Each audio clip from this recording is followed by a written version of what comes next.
Hello everyone, welcome back to education Bhaiya. आज के video में हम लोग पढ़ने वाले हैं portrait of a lady chapter को, जिसे लिखा है खुशवंत सिंह जी ने। और देखो, मुझे पता है कि तुम लोगों ने मुझे बहुत ज्यादा मिस किया होगा, लेकिन तुम्हारा मिस करना इस वीडियो को बनाने का रीजन नहीं है, बल्कि एक्चुअली ना इस चैप्टर पे मैंने ऑलरेडी 2 साल पहले वीडियो बनाया था, जिसमें मैंने एक जोक मार दिया था। एंड मैं क्या बताऊं उस जोक के साथ क्या हुआ है, खैर रहने ही देते हैं। वैसे तुम में से जिन लोगों ने भी उस वीडियो को देखा है ना, प्लीज अपना मुंह बंद रखना, कमेंट सेक्शन में बकैती करने की जरूरत नहीं है। और जिन्होंने वीडियो नहीं देखा है, अच्छी बात है, आगे देखो, इस वीडियो में और मजा आएगा। तो सबसे पहले ना हम चैप्टर के नाम से स्टार्ट करते हैं। तुम्हारे चैप्टर का नाम है पोर्ट्रेट ऑफ अ लेडी। इससे तुम्हें क्या समझ में आता है? पोर्ट्रेट का मतलब होता है फोटो फ्रेम। तो अब तुम लोग सोच रहे होगे कि क्या भैया इस चैप्टर में हम एक लेडी के तस्वीर यानी कि फोटो फ्रेम के बारे में पढ़ेंगे? नहीं, हम लेडी के फोटो फ्रेम के बारे में तो नहीं पढ़ेंगे, लेकिन हम ये जरूर पढ़ेंगे कि कैसे एक ओल्ड लेडी वक्त के साथ बस फोटो फ्रेम बन के रह जाती है। ये कहानी ना दिल को टच कर जाने वाली कहानी है, और इस चैप्टर में हम ऑथर और उसकी ग्रैंडमदर के रिलेशन को समझेंगे, और हम देखेंगे कि कैसे वक्त के साथ ऑथर और उसकी दादी का जो रिलेशन है ना, वो बदल जाता है, यानी कि कैसे वक्त के साथ इन दोनों का रिश्ता बदल जाता है। तो चलो बिल्कुल भी टाइम वेस्ट नहीं करते और स्टोरी का एक्सप्लेनेशन स्टार्ट करते हैं। पता है, मेरी दादी बिल्कुल वैसी ही है जैसे आप सबकी दादी होती है, एक ओल्ड और व्रिंकल्ड लेडी, यानी कि बुढ़ी और झुर्रियों वाली लेडी। और पता है, जब से मैंने होश संभाला है ना, तब से मेरी दादी बिल्कुल ऐसी ही है। मैंने अपनी दादी को कभी भी बहुत खूबसूरत तो नहीं देखा है, पर पता है लोग बातें करते हैं कि मेरी दादी एक समय में बहुत ही ज्यादा यंग और प्रिटी दिखा करती थी, यानी कि जवान और खूबसूरत दिखती थी। लेकिन ये बात मेरे लिए बहुत ज्यादा हार्ड टू बिलीव है, यानी कि मैं इस बात को यकीन नहीं कर सकता। मतलब ऑब्वियस सी बात है, दादी और जवान ये कैसे हो सकता है? भला दादी जवान कैसे हो सकती है? और पता है, लोग तो ये भी बातें करते थे कि मेरी दादी के एक हस्बैंड भी थे। और पता है, मेरे दादाजी का पोर्ट्रेट ड्राइंग रूम के मेंटल पीस के ऊपर लटका हुआ था। पोर्ट्रेट का मतलब फोटो फ्रेम होता है, ये तो तुम सबको पता होगा। और मेंटल पीस फर्नेस के ऊपर वाले सेल्फ को बोलते हैं। तुमने देखा ही होगा अगर तुम्हारे घर में फर्नेस होगा तो। खैर, तुम्हें स्क्रीन पे तो दिख ही रहा होगा। वैसे उस फोटो फ्रेम में दादाजी एक बड़ी सी पगड़ी और ढीले कपड़े पहने हुए थे। और पता है, मेरे दादाजी के लंबी सफेद दाढ़ी थी जो उनके छाती तक आती थी। और पता है, उस फोटो में मेरे दादाजी बिल्कुल किसी 100 साल के बुढ़े जैसे लगते थे। और उन्हें देखकर ऐसा नहीं लगता था कि उनके बीवी बच्चे होंगे, बल्कि उन्हें देखकर ऐसा लगता था कि उनके पोते पोतियां होंगे, यानी कि वो बहुत ज्यादा बूढ़े लगते थे। और उनकी शक्ल को देखकर ऐसा बिल्कुल भी नहीं लगता था कि उनसे कोई हॉट और जवान लड़की पटेगी। इसलिए ये जो बात है ना कि मेरी दादी एक समय में बहुत ही ज्यादा हॉट और यंग दिखा करती थी, यानी कि बहुत ज्यादा खूबसूरत दिखा करती थी, ये मुझे बिलीव नहीं होता है, क्योंकि मेरे दादाजी भी तस्वीर में उतने सुंदर नहीं लगते। और पता है, मेरी दादी शॉर्ट है, फैट है, थोड़ी बेंट है, और उनके फेस में बहुत सारे रिंकल्स है। अगर आसान शब्दों में बताऊं तो मेरी दादी थोड़ी छोटी, थोड़ी मोटी, थोड़ी बेंट, क्योंकि उनका कमर में थोड़ा दर्द रहता है, ठीक है, और वो बुढ़ी भी है। और तो और उनके फेस में झुर्रियां भरी हुई है, यानी कि रिंकल्स भरी हुई है, क्योंकि ऑब्वियस सी बात है, वो बूढ़ी हो गई है ना। देखो, तुम्हें ऑथर की बातों से ये लग रहा होगा ना कि ऑथर अपनी दादी से बिल्कुल भी प्यार नहीं करते हैं, लेकिन ऐसा बिल्कुल भी नहीं है। ऑथर यानी कि हमारे जो खुशवंत सिंह जी है, वो बचपन में अपनी दादी से बहुत प्यार करते थे, और हमारे ऑथर के लिए तो उनकी दादी बिल्कुल किसी पुराने खजाने जैसी थी। और तो और ऑथर की जो दादी थी, वो व्हाइट कपड़े पहनकर पूरे घर में हॉबल्ट करती थी, यानी कि पूरे घर में घूमते रहती थी। अब तुम लोग सोच रहे होगे, दादी बस व्हाइट कलर के कपड़े में क्यों घूमती थी? उनके पास दूसरे कपड़े नहीं है क्या? देखो, ऐसा नहीं है, उनके पास कपड़े तो बहुत सारे थे, लेकिन देखो वो काफी पुराने सोच विचार की थी, और उनका पति भी मर गया था। तो ऑब्वियस सी बात है, पहले के टाइम में क्या होता था, अगर किसी का पति मर जाता था तो उसे पूरा जिंदगी व्हाइट कलर के कपड़े में ही घूमना पड़ता था। हालांकि आजकल ऐसा रिचुअल्स ज्यादातर औरतें फॉलो नहीं करती है। फिर हमें आगे पता चलता है कि ऑथर की जो दादी थी ना, वो हमेशा एक हाथ अपने कमर पे रखकर चलती थी। ऐसा इसलिए क्योंकि उनका कमर काफी ज्यादा कमजोर था, ऐसा करके उन्हें काफी अच्छा लगता था। और पता है, उनकी दादी के जो सिल्वर लॉक्स थे, यानी कि सफेद बाल थे, वो हमेशा बिखरे रहते थे। और तो और ऑथर की जो दादी थी ना, उनका पकड़ फेस था। पकड़ फेस कैसा होता है, यहाँ पे देखना, ऐसा फुला हुआ फेस, ठीक है, तो फुला हुआ फेस को पकड़ फेस बोलते हैं। और तो और ऑथर की दादी का जो लिप्स था ना, वो हमेशा मूव करते रहता था। उनका लिप्स हमेशा मूव क्यों करते रहता था? क्योंकि वो हमेशा प्रेयर रिसाइट करते रहती थी, यानी कि हमेशा प्रेयर गाते रहती थी। लेकिन यहाँ पे ना एक बहुत ही ज्यादा गौर करने वाली बात है कि उनका प्रेयर्स किसी को भी सुनाई नहीं देता था। वो हमेशा प्रेयर्स रिसाइट तो करते रहती थी, लेकिन उनका प्रेयर किसी को भी सुनाई नहीं देता था। उनका जो प्रेयर था ना, वो बिल्कुल इनऑडिबल था, क्योंकि ऑथर की जो दादी थी ना, वो प्रेयर को मन ही मन में रिसाइट करती थी, जिसके कारण उनका बस लिप्स मूव करता था, वो कुछ बोलती नहीं थी। देखो तुम सबको मेरी बातों से ऐसा लग रहा होगा ना कि मेरी दादी बिल्कुल भी सुंदर नहीं है, लेकिन ये सच नहीं है। मेरी दादी ना बहुत सुंदर है, बिल्कुल winter landscape in the mountain की तरह। यानी कि सर्दियों के समय पहाड़ों में जो सफेद नजारे होते हैं जो दिल को सुकून और शांति से भर देते हैं, मेरी दादी बिल्कुल वैसी ही थी। और पता है, मैं और मेरी दादी बिल्कुल बेस्ट फ्रेंड्स थे। जब मम्मी और पापा सिटी में रहने चले गए तब उन्होंने मुझे दादी के पास छोड़ दिया। इसके बाद क्या, मैं और दादी दिन भर साथ रहते थे और वो हर सुबह मुझे उठाती थी, तैयार करती थी और स्कूल ले जाती थी। चल जल्दी उठ जा, स्कूल का टाइम हो गया है। मैं तुझे नहा के कपड़े पहना देती हूँ, फिर साथ में प्रेयर गाएंगे, तू भी सुन लेना, तुझे भी कुछ याद हो जाएगा। देखो मैं दादी के प्रेयर्स को सुनता तो था क्योंकि मुझे उनकी आवाज बहुत अच्छी लगती थी, लेकिन मुझे उन प्रेयर्स को याद करने का कोई भी इरादा नहीं था। पता है, मेरी दादी मुझे स्कूल जाने से पहले हमेशा एक वुडन स्लेट देती थी, जिसे वो पहले से धोकर और पीले चौक से प्लास्टर लगा के रखती थी, ताकि मैं रोज उस स्लेट को सुबह सुबह स्कूल ले जा पाऊँ। और साथ ही साथ वो मुझे मिट्टी का बना हुआ एक इंक पॉट और रेड पेन को अच्छे से बांध कर बंडल बना कर देती थी। और तो और पता है, मुझे हर सुबह नाश्ते में एक मोटी और बासी रोटी खाने को मिलती थी, जिसमें थोड़ा सा मक्खन और चीनी लगा हुआ रहता था। और फिर क्या, मैं और दादी दोनों साथ में स्कूल की तरफ चल पड़ते थे। वैसे हाँ, मेरी दादी बचे हुए कुछ बासी रोटी को अपने साथ भी रख लेती थी। अब वो ऐसा क्यों करती थी ये तुम्हें आगे पता चलेगा, लेकिन उससे पहले क्या तुम्हें पता है कि टॉपर्स के 80 में 80 लाने के पीछे क्या राज होता है? I mean, ऑब्वियसली वो एडुकेशनल भैया के वीडियोस तो देखते ही है, लेकिन साथ में वो आंसर राइटिंग को भी प्रैक्टिस करते हैं। लेकिन तुम लोग सोच रहे होगे भैया हम लोग आंसर राइटिंग को कैसे प्रैक्टिस करें? इसलिए मैं तुम सबको सजेस्ट करना चाहता हूँ ओसवाल बुक्स की तरफ से आ रहे सीबीएसई क्वेश्चन बैंक बुक को। पता है, इस बुक में ना 1000 से भी ज्यादा क्वेश्चन है और सभी क्वेश्चन के answer CBSE board marking scheme के अकॉर्डिंग गिवन है। और पता है, ये बुक ना प्रॉपर स्टडी प्लान के साथ आता है और इसलिए इस बुक में तुम्हें माइंड मैप्स और रिवीजन नोट्स देखने को मिलेंगे, जो तुम्हें एग्जाम के लिए बहुत ही अच्छे से रेडी करेगा। और तो और चैप्टर वाइज यूनिट टेस्ट और प्रैक्टिस पेपर्स भी देखने को मिलेंगे, जिसे सॉल्व करके तुम अपने सेल्फ कॉन्फिडेंस को बढ़ा सकते हो। और हाँ, मैं तुम्हें बता देता हूँ, इस बुक में 50% क्वेश्चन कॉम्पिटेंसी बेस्ड है और इन्हें प्रीवियस ईयर क्वेश्चंस के साथ अलाइन किया गया है, ताकि तुम्हारे प्रिपरेशन में कोई भी कमी ना रह जाए। और तो और इस बुक को परचेज करने पे तुम्हें ओसवाल के एक्सक्लूसिव 360 कोर्स और मॉक पेपर्स का भी एक्सेस मिलता है। और क्या, बुक का लिंक डिस्क्रिप्शन में है, परचेज करना मत भूलना। चलो चैप्टर को कंटिन्यू करते हैं।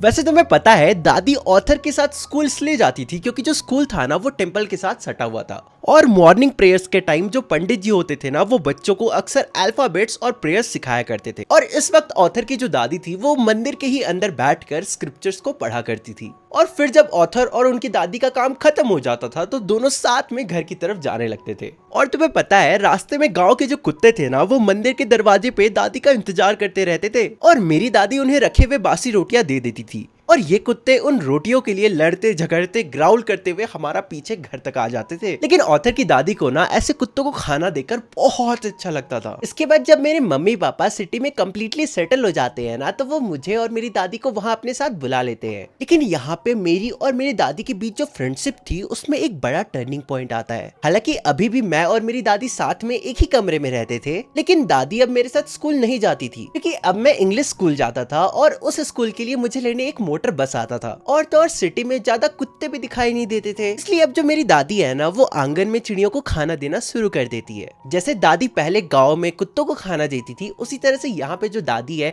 वो आंगन में चिड़ियों को खाना देना स्टार्ट कर देती है। मैं अब भी तुम्हारे ऑथर को सुबह उठाती हूँ, लेकिन जब भी वो स्कूल से आता है वो मुझे इंग्लिश के शब्द और वेस्टर्न साइंस की बातें बताता है। तो ये लॉ ऑफ ग्रेविटी, गोल दुनिया, आर्किमिडीज प्रिंसिपल मुझे समझ नहीं आता है।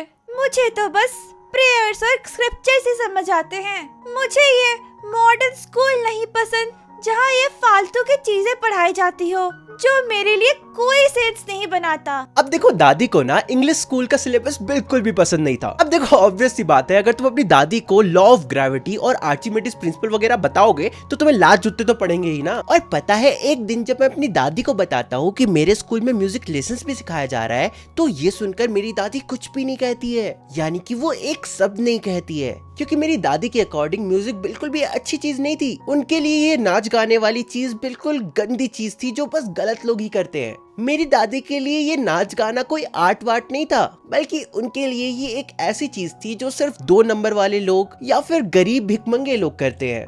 मेरी दादी के अकॉर्डिंग कोई भी अच्छा घर का आदमी ये सब काम नहीं करता है। और देखो यहाँ पे भले मेरी दादी कुछ भी नहीं कहती है, लेकिन उनके चुप्पी से पता चल रहा था कि उन्हें ये बिल्कुल भी पसंद नहीं है, यानी कि वो इस चीज से बिल्कुल भी खुश नहीं है। मेरी दादी के लिए म्यूजिक तो बस प्रेयर्स गाने तक ही सही है। हालांकि यहाँ पे उनकी दादी काफी गलत थी, क्योंकि आज के टाइम में तुम देख सकते हो कि लोग नाच गाने के बल पर कहां से कहां पहुंच चुके हैं। लेकिन देखो, क्योंकि उनकी दादी काफी पुराने जमाने से थी और कंजर्वेटिव थी, तो उनका सोच थोड़ा डिफरेंट था। वैसे इस इंसिडेंट के बाद जो ऑथर की दादी है ना, वो ऑथर से बात करना बिल्कुल ही कम कर देती है। और फिर जब ऑथर यूनिवर्सिटी जाते हैं तो उन्हें उनके ही घर में अलग कमरा दिया जाता है, और अब ऑथर और उनकी दादी बिल्कुल अलग अलग कमरे में रहते थे। और यहाँ पे हमें पता चलता है कि उनका जो दोस्ती वाला रिश्ता था ना, वो बिल्कुल खत्म हो जाता है। यहाँ पर ऑथर की दादी ने अपनी तन्हाई को छुपाना और सहना सीख लिया था। और मैं दिन भर स्पिनिंग व्हील यानी चक्री चलाती हूँ, प्रेयर्स पढ़ती हूँ, और दिन के टाइम चिड़ियों को ब्रेड्स के छोटे छोटे टुकड़े छिड़क देती हूँ, और फिर वो चिड़िया स्पैरो चिरपिंग साउंड निकालते हुए उन्हें खाते हैं और वो मेरे पास आते हैं, मेरी टांगों पे कंधों पे बैठते हैं, और उनके साथ मेरा दिल खुश हो जाता है। और मैंने कभी भी उन स्पैरोज को भगाया नहीं, और ये हाफ एन आवर मेरे पूरे दिन का बेस्ट हाफ एन आवर होता है। इसके बाद जब ऑथर को पता चलता है कि अब उन्हें आगे की पढ़ाई को कंप्लीट करने के लिए अब्रॉड जाना होगा, तो वो सोचते हैं कि ये सुनकर दादी को कैसा फील होगा। उन्हें लगता है कि दादी का दिल बिल्कुल टूट जाएगा। देखो, अब मैं बड़ा हो गया हूँ और अब ना मुझे पढ़ाई करने के लिए अब्रॉड जाना था, और मैं पूरे 5 साल के लिए अब्रॉड जा रहा था। और मुझे पता था कि ये जो 5 साल है ना, ये काफी बड़ा टाइम होता है, और खास करके दादी जिस उम्र में है ना, उनके साथ अगले 5 साल में कुछ भी हो सकता है। यानी कि वो काफी बूढ़ी हो गई है और वो कभी भी जा सकती है। लेकिन मेरी जो दादी है ना, वो ना रोती है ना कोई शिकायत करती है। लेकिन दादी ना रोई ना उन्होंने कोई शिकायत की, बल्कि वो मुझे रेलवे स्टेशन पे छोड़ने भी आती है। हाँ, बस वो अभी भी प्रेयर्स गा रही थी और माला जप रही थी। जा बेटा जा, अपना ख्याल रखना, मैं तुझे दुआ में याद रखूंगी। इसके बाद दादी ने ऑथर के माथे को चूमा, और ये जो चुम्मी थी ना, वो ऑथर के लिए बिल्कुल एक गीले स्टैम्प की तरह थी, जो उसके दिल में बिल्कुल बस जाता है। और ऑथर को ये लगने लगा था कि शायद ये आखिरी बार है जब वो अपनी दादी को देख पा रहे हैं, क्योंकि ऑब्वियसली यार 5 साल बहुत बड़ा टाइम होता है, और ऑथर की दादी ऑलरेडी बहुत ज्यादा ओल्ड हो चुकी है। लेकिन क्या सच में ऑथर के लिए उनकी दादी को देखना ये आखिरी बार था? ऑथर जब 5 साल बाद वापस आते हैं तो वो अपनी दादी को वहीं पे मिलते हैं। ऑथर जब 5 साल बाद वापस आते हैं तो वो अपनी दादी से उसी स्टेशन पे मिलते हैं। ऑथर की दादी बिल्कुल वैसी ही लग रही थी जैसा वो 5 साल पहले दिखा करती थी। वो एक दिन भी बड़ी या एक दिन भी एक्स्ट्रा बूढ़ी नहीं लग रही थी, और न ही ऑथर की दादी को देखकर ऐसा लग रहा था कि वो बिल्कुल भी थकी हुई है। वो बिल्कुल भी थकी हुई नहीं लग रही थी। पता है, मेरी दादी बिल्कुल वैसी ही थी जैसा मैंने उन्हें लास्ट टाइम देखा था। दादी जैसी मुझे देखती है वो मुझे गले लगाती है, लेकिन फिर भी वो मुझसे कुछ भी नहीं कहती है। उल्टा जब वो मुझे गले लगाती है ना, तो मुझे कुछ प्रेयर्स का आवाज मेरे कान में सुनाई देता है,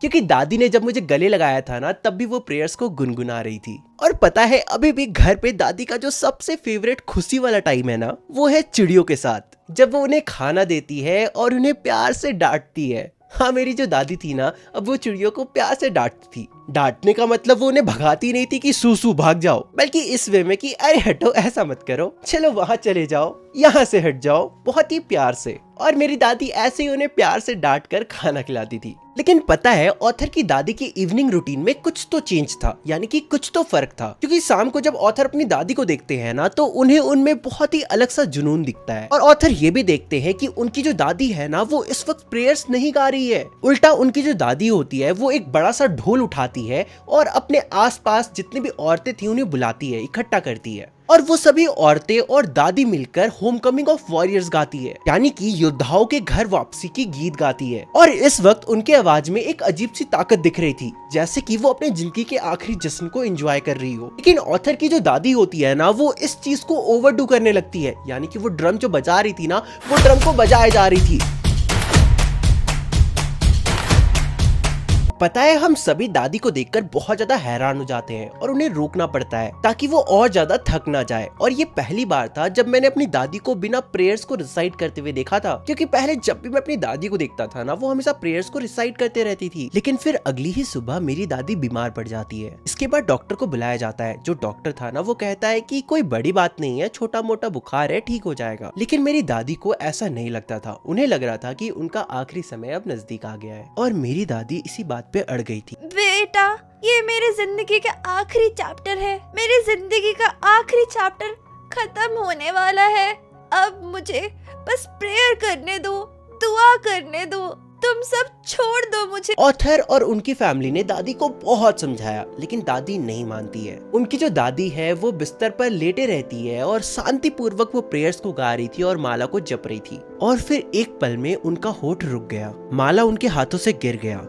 उनके चेहरे पे एक सुकून भरी सफेदी छा गई और मानो ऐसा लग रहा था कि अब वो हमेशा के लिए शांत हो गई हो। ऑथर और उनके पूरे फैमिली का दिल टूट गया और यहाँ पे हम सबको पता चल जाता है कि उनकी जो दादी है ना, उनका डेथ हो चुका है। वो चुपचाप चली गई, जैसे एक शांत सफेद नदी अपना सफर खत्म करके समुद्र में मिल जाता है। इसके बाद हमने दादी को बिस्तर से उठाया और रस्म के मुताबिक जमीन पे लिटा दिया और फिर एक लाल चादर से उन्हें ढक दिया। कुछ घंटों की सोख के बाद हम फ्यूनरल की तैयारी करने लगे और फिर शाम को हम स्ट्रेचर लेकर आते हैं और फिर हम दादी के बॉडी को कमरे से वरामदा में लेकर आते हैं, जहाँ वो लाल चादर से बिल्कुल ढकी हुई थी। हालांकि हजारों चिड़िया जमीन पर बिखरे हुए थे। हालांकि शॉकिंग बात यह था कि इन चिड़ियों में से कोई भी आवाज नहीं निकाल रहा था और सभी में एक गहरी खामोशी देखने को मिल रही थी। ऐसा लग रहा था कि ये सारे चिड़िया यहाँ पर शोक मनाने आए हैं। के बाद ऑथर की जो मम्मी होती है वो बिल्कुल दादी के तरह ही उन रोटी के टुकड़े करती है और उन स्पैरोज को ऐसे बरामदा में फेंक कर देती है।